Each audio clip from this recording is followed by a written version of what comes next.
messieurs, bonsoir, il est 20h, bienvenue dans l'incontournable. Au sommaire de cette édition, Abdoulaye Wade réclame ses véhicules immobilisés. Le secrétaire général du PDS menace de rendre ingouvernable le Sénégal. La République lui intime de s'en référer à la justice. Pour analyser cette nouvelle sortie d'Abdoulaye Wade, notre invité du jour, Serigne Saliou Gueye, chef du desk politique du journal Le Témoin. Le premier conseil des ministres décentralisé sous l'ère Macky Sall a vécu. Saint-Louis en région cobaye va bénéficier d'un programme de 300 milliards de francs CFA. Annonce d'Abdoul Mbaye, Premier ministre du Sénégal. Et puis à Dakar, après des mois de souffrance et d'odeurs nauséabondes, des populations des parcelles assainies poussent un ouf de soulagement. L'émissaire de Cambérène vient enfin d'être réparé. Sport, football, top départ pour l'Euro 2012. L'Ukraine et la Pologne accueillent à partir de demain 14 autres nations pour la conquête du titre européen. Merci de votre fidélité, bienvenue à tous.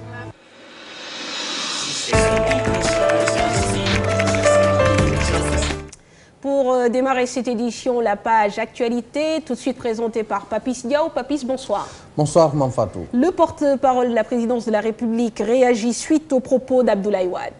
Action, réaction, aussitôt après la sortie de l'ancien chef de l'État Abdoulaye Wade sur ces menaces de rendre le pays ingouvernable, la réaction donc ne s'est pas fait attendre. Celle de la présidence par la voix de son porte-parole, Abou Abel Thiam, qui qualifie ses propos d'irresponsables et invite le chef de l'État à saisir éventuellement la justice. Voici Abou Abel Thiam que je vous propose d'écouter au micro de nos confrères de la RFM. La gouvernabilité du pays dépend des populations sénégalaises. Donc c'est irresponsable de la part de quelqu'un qui aura géré le pays d'envisager de se comporter d'une façon qui entraînerait le pays dans une situation d'ingouvernabilité. Le pays est régi par des institutions solides, fiables, qui ont démontré leur caractère impartial. Je pense que si un citoyen, fût-il un ancien chef d'État, a des problèmes et se sent menacé dans ses droits, des voies de recours judiciaires existent au-delà desquelles tout comportement sera sanctionnable et donc sanctionné. Depuis Saint-Louis, Aminata Touré, la ministre de la Justice, se dit surprise et ne pas comprendre cette sortie du président. Elle n'a pas l'habitude, a-t-elle confirmé, de répondre ou de se mêler dans ces histoires. Mais il semble qu'il y a autant de cohérence qui font qu'elle a senti le besoin d'apporter quelques précisions. Tout de suite, ces propos recueillis par Ibrahima Diouf. Vous savez, le Sénégal est un pays où l'expression libre est garantie par la Constitution. Donc tout le monde peut faire un commentaire sur le sujet de son choix. Et je lui laisse l'appréciation de ses commentaires. Ceci étant dit, la loi de 1981 qui instituait la Cour de lutte contre l'enrichissement illicite existait pendant tout son magistère. De toute façon, c'est un avocat qui connaît le système judiciaire. Donc voilà, c'est ce que j'aurais à dire. Je n'aime d'ailleurs pas commenter sur les commentaires du président Wade. Je le dis encore une fois, vu son rang et son âge, je trouve inapproprié de faire des commentaires à ce niveau-là. Ceci étant dit, le gouvernement restera ferme et déterminé dans la poursuite de ces audits. Lesquels audits d'ailleurs ont été commandités par ses services quand il était président de la République. Nous n'avons fait que soumettre à la justice des audits qui vont de 2008 à 2011, qu'il avait lui-même commandité. Alors, bon, je vous laisse apprécier la logique de ces déclarations. Merci. Dans la même veine de ces audits, Amadou Kane Diallo dit qu'il en a marre donc, du bruit pour ces audits qui lui a valu des jours d'audition devant la division des investigations criminelles. L'ancien directeur général du COSEC estime que ces audits de 2008 avaient pour objet d'améliorer les performances de gestion. Selon lui, le nouveau régime n'a aucun intérêt à les réactiver. Nous l'écoutons au micro de Chérif Dia. L'état des lieux, ce n'est pas faire revivre des audits qui étaient là depuis 2008, 2007, 2009, etc. L'état des lieux, c'est faire l'état du lieu qu'on vient de prendre. C'est l'état en 2012. Donc je pense que si on réveille des audits de ce genre qui étaient faits pour simplement améliorer les performances, parce que le code des marchés est né en 2007, donc son application posait des problèmes. Bon, maintenant, À un moment, peut-être l'ancien gouvernement s'était trompé en envoyant ça à la justice. Quand il s'en est rendu compte, il a arrêté. À mon avis, il ne faut pas réveiller cela. Tant que je suis lynché, on me présente comme un mauvais Sénégalais, comme quelqu'un qui a détourné, comme quelqu'un qui s'est donné un salaire. Alors que tout cela, c'est du toc, c'est du faux. Parce que, le rapport de l'IG était un rapport provisoire. Et quand j'avais répondu, ça s'est terminé en directive présidentielle qui ne contiennent pas les problèmes qui sont évoqués. Moi, j'en ai marre. Papis Diaw, nous repartons à Saint-Louis pour parler du premier conseil des ministres décentralisé, une région qui va bénéficier d'un programme de 300 milliards de francs CFA. 300 milliards de francs CFA pour renforcer toutes les activités de la région. Une décision prise à l'issue du conseil ministériel présidé par le Premier ministre Abdoul Mbaye. Ce programme concerne entre autres les secteurs de la pêche et de l'urbanisme. Voici le Premier ministre que je vous propose d'écouter. Il est au micro de Fatidjan et de Khalil Ndiaye. Pour la région de Saint-Louis et sur les 3 années à venir, 2012, 2013, 2014, il y avait un programme global de plus de 300 milliards de francs CFA en cours d'exécution. Alors ce programme concerne évidemment plusieurs secteurs, la pêche, le tourisme, l'hydraulique, l'agriculture, et certains des projets connaissaient un certain retard. Nous avons pris les décisions qui doivent leur permettre de repartir et d'être achevés au plus vite. Certains de ces projets se heurtaient à des blocages d'ordre institutionnel, et notamment parmi eux un projet d'une importance cruciale, celui du développement touristique de Saint-Louis, financé par l'Agence française de développement. Et nous avons confirmé le rôle central que devait jouer la commune de Saint-Louis dans le dispositif institutionnel mis en place, et ce qui permettra donc de débloquer ce programme. Et puis, 10 ans après, les victimes du Diola demandent la réouverture du dossier par la justice. Le comité d'initiative pour l'érection d'un mémorial musée estime que le dossier du Diola doit être réouvert pour juger les coupables. Il soutient également qu'il est nécessaire de renflouer l'épave du bateau. Le comité a fait face à la presse ce matin. Écoutons Nazardine Aïdara, membre du dit comité, au micro de Marie-Christine Mendy et de Atanarba. La question de la justice. Nous revenons sur ce point parce qu'il nous semble important, dans un état de droit, qu'une catastrophe pareille puisse être traitée dans le cadre d'un état de droit. C'est-à-dire, on fait des enquêtes, la justice se saisit du dossier, la justice traite le dossier comme il se doit et situe les responsabilités et prend des sanctions. À part ça, nous pensons qu'il faut renflouer le bateau. On nous l'a promis depuis maintenant 10 ans. Chaque jour, on attend. L'ancien, en tout cas, gouvernement a attendu 10 ans, a attendu la veille de l'ouverture de la campagne électorale pour décider enfin de donner 20 000 francs à une partie des orphelins. Je crois que ce n'est pas juste. Ça aussi, nous pensons que ça doit changer.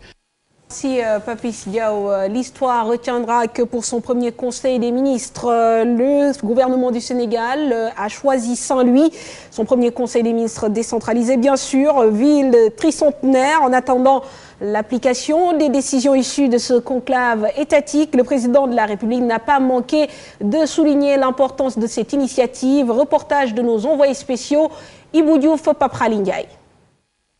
Le gouvernement joue encore les prolongations concernant la décision finale du premier conseil des ministres décentralisé. La presse venue en masse devra encore attendre après 4 tours d'horloge devant les locaux du conseil régional de Saint-Louis. Le communiqué du conseil vous édifiera sur les décisions qui ont été prises ce matin à Saint-Louis, et le porte-parole du gouvernement fera un point de presse, je pense à 20h. L'occasion est saisie par le président Macky Sall pour revenir sur l'importance du Conseil des ministres décentralisé. Rapprocher les administrés des gouvernants. Aujourd'hui, plus que par le passé, nous avons besoin d'une sorte de fusion entre les populations et l'État. Il nous paraît important que le président de la République, le Premier ministre et l'ensemble des membres du gouvernement puissent parfois sortir de Dakar et voir de près les réalités des populations. La salle de délibération du Conseil régional de Saint-Louis a abrité la rencontre et au président de procéder à un petit rappel historique. Pour la petite histoire, cette salle a abrité les réunions de l'Assemblée territoriale avant nos indépendances. Les Saint-Louisiens apprécient la démarche du gouvernement de Macky Sall. Il espère que sous peu la question du chômage, de l'insalubrité, des inondations, de la régression de l'activité touristique, entre autres, ne seront qu'un mauvais souvenir. La région de Kaolack accueille la semaine prochaine un autre conseil des ministres décentralisé. Ibou Diouf, merci. À Saint-Louis, nous restons pour parler d'un projet initié par la mairie. Celui-ci concerne l'assainissement de la ville et la distribution de poubelles. La mairie de la ville compte investir près de 80 millions de francs CFA dans ces travaux qui vont démarrer dans quelques jours. À l'occasion, le ministre de l'Hydraulique a rendu visite aux habitants des HLM. Reportage de Fatidien. HLM, un quartier de Saint-Louis, dans cette localité, l'assainissement est devenu un problème majeur. Ces problèmes, ça persiste depuis pas mal d'années par rapport aux assainissements, surtout en ce qui concerne le quartier des HLM, qui a, depuis presque 10 ans, les résidents souffrent. Ils ne peuvent plus prendre une douche ou bien d'aller aux toilettes parce qu'il y a de l'eau partout qui coule à travers toutes les maisons. La mairie de Saint-Louis a financé un projet d'assainissement estimé à 80 millions de francs CFA afin d'offrir aux habitants des HLM un meilleur cadre de vie. L'insistance avec laquelle les populations attendent le complément de ce programme d'assainissement. Mais je voudrais d'abord me réjouir de l'opportunité que l'État du Sénégal offre à la ville de Saint-Louis. Venu pour assister au conseil ministériel, le ministre de l'Assainissement et de l'Hydraulique rassure. Des solutions, en tout cas des décisions vont être prises dans le sens de trouver une solution définitive et globale au problème d'assainissement de Saint-Louis. Non seulement Saint-Louis, mais également la région de Saint-Louis avec les autres collectivités locales qui sont dans la région. Les travaux vont démarrer incessamment au grand bonheur des populations. Retour ici à Dakar et sa banlieue, les populations des parcelles assainies, unités 5 et 7 poussent un grand ouf de soulagement. Enfin, l'émissaire de Cambérène, défectueux depuis plusieurs mois, est réparé. Il n'en reste pas moins que les conséquences issues de ces eaux usées sont nombreuses. Dégradation des routes, risque de maladies pour ne citer que celle-là, constat fait par Fatima Taba. Le calvaire des populations des parcelles assainies unités 7 et 5 aura duré 4 mois. L'émissaire du Cambérène a été réparé au grand bonheur des populations. Nous avons vraiment souffert ces derniers mois. Je ne voyais plus de clients et les affaires ne marchaient plus. On était fatigués. Vraiment, on n'arrivait plus à bouger, à aller en ville. C'était difficile. Les conséquences de l'écoulement des eaux usées sur le bitume sont nombreuses. Les routes sont dégradées, il est difficile pour nous de circuler. Les nouveaux bus, par exemple, tombent souvent en panne ici à cause du mauvais état des routes. Il y a de cela quelques jours, je suis tombée malade et le docteur m'a dit que ma maladie est liée aux eaux usées. Aujourd'hui, les habitants de ces localités craignent pour leur santé. Les autorités sont de nouveau interpellées. Les agents des services d'hygiène doivent désinfecter les lieux, car l'air que nous respirons ici n'est pas bon pour notre santé.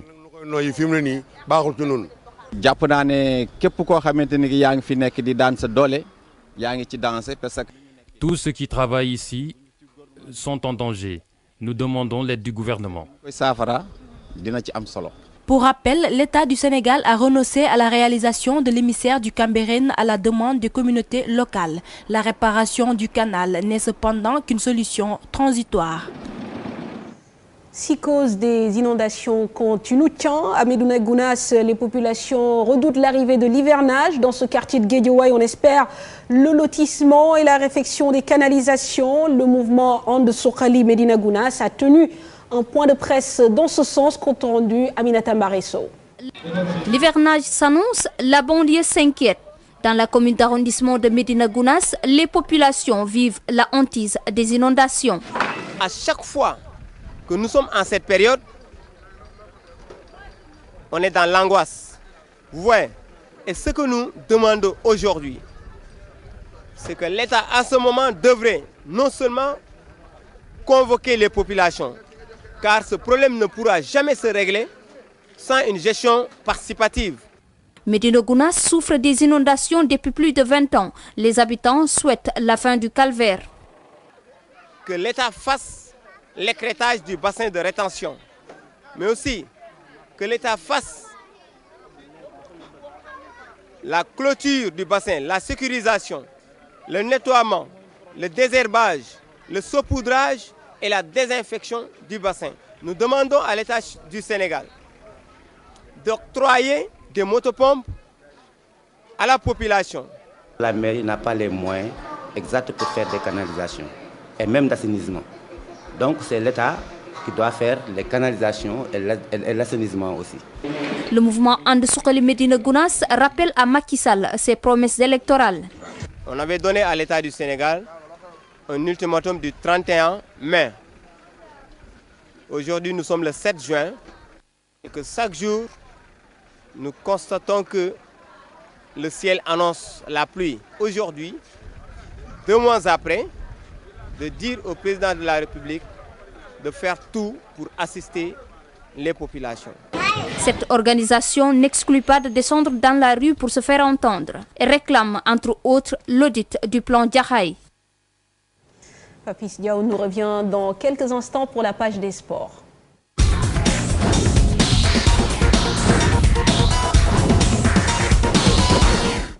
Papis, on démarre, j'imagine, avec l'équipe nationale du Sénégal. Voilà, c'est pour parler des éliminatoires de la Coupe du Monde de 2014, zone Afrique. 2 matchs qui intéressent les Sénégalais. D'abord, pour ce samedi, Ouganda-Sénégal, comptant pour la 2e journée. Ensuite, Libéria-Angola. Prévu ce dimanche, pour les besoins de cette sortie, les Lions ont quitté la capitale, ont quitté aujourd'hui pour se rendre sur les lieux de la prochaine confrontation. L'équipe ougandaise qui devrait être un gros morceau au regard des statistiques qui sont du reste charmantes, invaincus jusqu'ici, et c'est cette mission difficile qu'ils vont devoir essayer de gérer. Voici le récit signé Chérif Dia. Qualification au Mondial 2014, l'Ouganda prochain adversaire des Lions du Sénégal. La tâche ne sera certainement pas facile pour les protégés de Joseph Koto. Les Queens peuvent prétendre au statut de favoris. Les Queens peuvent prétendre au statut de favoris au regard de leurs statistiques impressionnantes à domicile.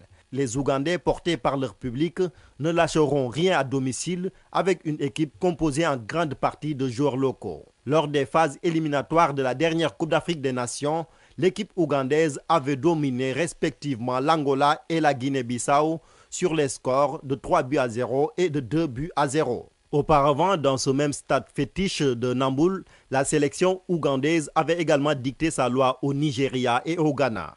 L'équipe a aussi des arguments à faire prévaloir à l'extérieur. Elle l'a bien montré en tenant en échec les Palancas Negras lors de son déplacement en terre angolaise le week-end dernier. Le match promet de belles choses étant donné que la bande à Papis Demba Cissé n'ira pas à Kampala pour jouer les touristes. Chérif Dia, Ouganda-Sénégal se jouera donc ce samedi. Nous restons dans le sport pour parler de ce conseil ministériel des ministres à Saint-Louis. En marge de celui-ci, le patron des sports s'est rendu dans quelques lieux, notamment celui du stade Médina pour voir l'état d'avancement des travaux. Ensuite, le stade Maître Babacar Sey. Tout de suite, le reportage signé Insa, donc depuis Saint-Louis. Voici ce qu'il nous propose. Quand on parle d'infrastructures sportives dans la région de Saint-Louis, deux mots reviennent sans cesse. Absence de cadre ou en état de délabrement avancé, les acteurs du monde sportif ont évoqué la question à l'occasion de la visite du ministre Malick Gakou. Vous savez qu'il y a 11 stades régionaux qui sont en construction. Et en dehors de ces 11 stades régionaux, nous envisageons la construction de 2 stades nationaux à Dakar. Mais tout cela pour accompagner la politique des infrastructures. Parce que vous savez, on ne peut pas développer le sport sans les infrastructures. Et c'est la raison pour laquelle le président de la République en a fait une priorité. Et dans l'optique de l'organisation de la CAN 2019, nous n'allons ménager aucun effort justement pour faire en sorte quand même que les stades soient construits dans l'ensemble des régions du Sénégal et au-delà des régions, dans l'ensemble des départements du Sénégal. Ça, c'est la politique et la stratégie que nous voulons mettre en exergue pour faire en sorte quand même que les infrastructures accompagnent le développement du sport à la base. Le ministre des Sports a fait part de l'ambition de l'État de doter toutes les régions d'un stade qui respecte les normes internationales. Et grâce à la coopération chinoise, le stade de Médine est en construction. Le président a un vaste programme de construction d'infrastructures au Sénégal en vue de l'organisation de la Coupe d'Afrique des Nations en 2019. Et dans ce cadre-là, vous savez que la région de Saint-Louis, pour tout ce qu'elle représente en matière d'histoire de notre sport national, particulièrement du football, mérite quand même d'avoir un stade fonctionnel, multifonctionnel. C'est aussi la raison pour laquelle le stade de Médine, qui est en construction avec la coopération chinoise et le groupe Tsinghai Group, constitue un fleuron des infrastructures sportives de notre pays. Nous sommes donc là en visite du chantier et nous constatons de manière efficace et effective que les travaux évoluent dans la bonne direction. Et nous pensons que le stade de Médine sera un des stades les plus en vue des stades de notre pays. C'est ici à Saint-Louis, ancienne capitale sénégalaise, centre d'élégance et de bon goût sénégalais, où nous nous sommes rendus sur initiative du ministre des Sports pour faire l'état des lieux des infrastructures sportives de la vieille ville française. Saher Insa Diop, Ababakar Kamara, Télévision Futur Média. Saher Insa Diop, très prochainement dans d'autres sujets depuis Saint-Louis. Nous bouclons avec l'Euro 2012 qui se lance dès demain avec la première journée au programme de rencontres dans le groupe A, Pologne-Grèce, ensuite Russie. Tchéquie, je rappelle que le début c'est donc ce 8 juin et la boucle sera bouclée Mamfatou ce 1er juillet. Rappelez également la tenante du titre, c'est la Roja, c'est l'Espagne donc qui part pour la conservation de son titre. Merci Papis, les paris sont ouverts. Alors nous parlons politique à présent. Abdoulaye Wade réclame des véhicules saisis et immobilisés par les autorités de l'État au risque de paralyser le processus électoral. Des menaces à peine voilées de l'ancien président de la République. Cette nouvelle déclaration du secrétaire général du Parti démocratique sénégalais à la veille de joutes électorales n'est pas pour calmer la situation politique. Compte rendu Ibrahima Kane. Peine revenu à Dakar après un séjour français écourté, Abdoulaye Wade annonce la couleur. L'ex-président n'y est pas allé par 4 chemins pour fustiger la démarche du nouveau régime. De l'affaire des véhicules de la présidence, en passant par les auditions jusqu'à la cour de répression de l'enrichissement illicite, Maître Abdoulaye Wade dénonce et menace. Devant l'assistance, le pape du Sopi, président la réunion du comité directeur de son parti, déclare « Si on ne nous rend pas nos véhicules, nous occuperons les bureaux de vote. Il n'y aura pas d'élection au Sénégal. » Abdoulaye Wade estime que Macky Sall et son régime ont saisi et immobilisé à tort ses voitures, mais il ne se laissera pas faire. Il entend occuper incessamment la place de l'Obélisque, organiser un meeting à la place de l'Indépendance avant de marcher sur le palais de la République pour que justice soit faite, c'est-à-dire la restitution de ces véhicules. S'agissant de la valse à la digue de dignitaires de son régime, le secrétaire général du PDS s'insurge et estime qu'aujourd'hui, on assiste à l'avènement d'un régime de liberté octroyé et surveillé. La loi sur l'enrichissement illicite n'a pas échappé aux critiques du président sortant. Abdoulaye Wade juge que c'est une mauvaise loi, contraire aux principes les plus élémentaires du droit. Il entend attaquer celle-ci devant la Cour suprême pour inconstitutionnalité. Pour en parler, notre invité du soir, il s'agit de Serigne Saliou Gueye, chef du desk politique du journal Le Témoin. Monsieur Gueye, bonsoir. Bonsoir, mon patron. Alors, dites-nous, Abdoulaye Wade semble définitivement revêtir ses habits d'opposant. Voilà. Et je crois que, Mamfatou, la sortie d'Abdoulaye Wade d'hier n'est point surprenante. dans la mesure où ça constitue pour moi le troisième acte d'une stratégie de communication et de riposte qui a été entamée depuis pratiquement le lendemain de sa déchéance à la présidentielle du 25 mars. Bon, le lendemain du 25 mars, il avait réorganisé ses troupes en tenant un congrès, mais c'était un congrès surtout pour remobiliser des troupes qui étaient démoralisées par la défaite du 25 mars. Pendant ce congrès, bon, non seulement il a remonté le moral, mais aussi il a allumé quelques contre-feux en direction de Macky Sall, en disant que nous allons laisser Macky Sall travailler, mais le fait même de dire que nous allons laisser Macky Sall travailler, ça signifie aussi qu'ils peuvent aussi ne pas le laisser travailler. Un mois après, c'est-à-dire le 25 mai dernier, il a organisé une conférence de presse au cours de laquelle il a pratiquement allumé encore d'autres contre-feux. Cette fois-ci, quand même en montant d'un cran, bien sûr, dans le discours, en disant que concernant les audits, il faut que Macky Sall fasse attention. Et ça ne l'a pas empêché en même temps aussi de décocher des flèches à l'endroit de Pape Diop. Très bien. Maintenant, justement, M. Gueye, ouais. Est-ce que cette sortie n'est pas une manière également de détourner le regard sur l'audit de ces anciennes personnalités du régime, puisque le nom de Karim Wade est régulièrement cité? Bien sûr, parce que même pendant la conférence de presse du 25, Abdoulaye Wade avait bel et bien, en tout cas, lavé complètement son fils en disant que concernant la gestion des fonds de l'ANOCI, c'est Baldé qui gérait, mais son fils quand même n'était lui qu'un président de conseil de surveillance. Donc déjà, il avait blanchi pratiquement son fils. Là, il a revêtu sa robe d'avocat. Mais le troisième acte, c'est hier. C'est hier où vraiment il a complètement changé de discours. Parce que c'est lui qui faisait montre d'un certain pacifisme au lendemain de sa défaite. Mais voilà que cette fois-ci, carrément son discours devient subversif. Dans la mesure où il dit que si on ne lui rend pas ses biens, c'est-à-dire ses véhicules, il va complètement rendre le pays ingouvernable. Et je pense que de la part d'un chef d'État qui a régné pratiquement pendant 12 ans dans ce pays et qui est garant de la stabilité de ce pays, tenir un tel discours, ça détonne réellement avec le comportement d'un ancien chef d'État. Mais politiquement aujourd'hui, est-ce que aujourd'hui Abdoulaye Wade peut être une menace pour la gouvernance de ce pays? Est-ce qu'il peut rendre ingouvernable le Sénégal? Non, absolument pas. Il ne peut pas du tout. Dans la mesure où Abdoulaye Wade, il faut qu'il sache que il a été rejeté par 65% de la population sénégalaise. Et je dis qu'aujourd'hui, ces sorties, ça irrite plus que ça ne lui octroie quand même une certaine popularité. Parce qu'Abdoulaye, jusqu'à présent, il pense qu'il joue toujours de cette popularité bien d'avant, comment dirais-je, la seconde alternance. Aujourd'hui, il rebute les gens. Il les rebute dans la mesure où le comportement qu'on attend de lui, c'est-à-dire vraiment qu'il fasse montre d'une certaine décence ou bien d'une certaine élégance républicaine, mais le discours qu'il est en train de tenir ne rime pas du tout avec le comportement d'un ancien chef d'État. C'est la raison pour laquelle j'ai dit, ce type de discours qu'il est en train de servir, lui, le dessert plutôt qu'il ne le sert, dans la mesure où les gens, jusqu'à présent, l'amertume qu'ils avaient à l'endroit de Abdoulaye Wade, jusqu'à présent, cette amertume est toujours là. Tout à fait. Alors, M. Gueye, Abdoulaye Wade semble s'accrocher à ce dossier des véhicules qui lui appartiendraient, sauf que jusqu'ici, on a sorti un dossier, l'État l'a sorti au lendemain pratiquement de son élection, mais il n'y a pas eu une évolution dans cette affaire. Est-ce que la République du Sénégal, le gouvernement du Sénégal, n'aurait pas intérêt à éclairer la lanterne de l'opinion publique pour qu'on puisse enfin passer à autre chose? Oui, je pense que là, c'est le travail de la justice. Et je crois que la justice aussi a sa méthodologie dans le travail qu'elle est en train d'accomplir. Mais moi, je dis que c'est simplement une fausse piste. C'est-à-dire c'est une tentative de diversion qu'Abdoulaye est en train de faire. Tout ce qu'il est en train de faire, c'est simplement...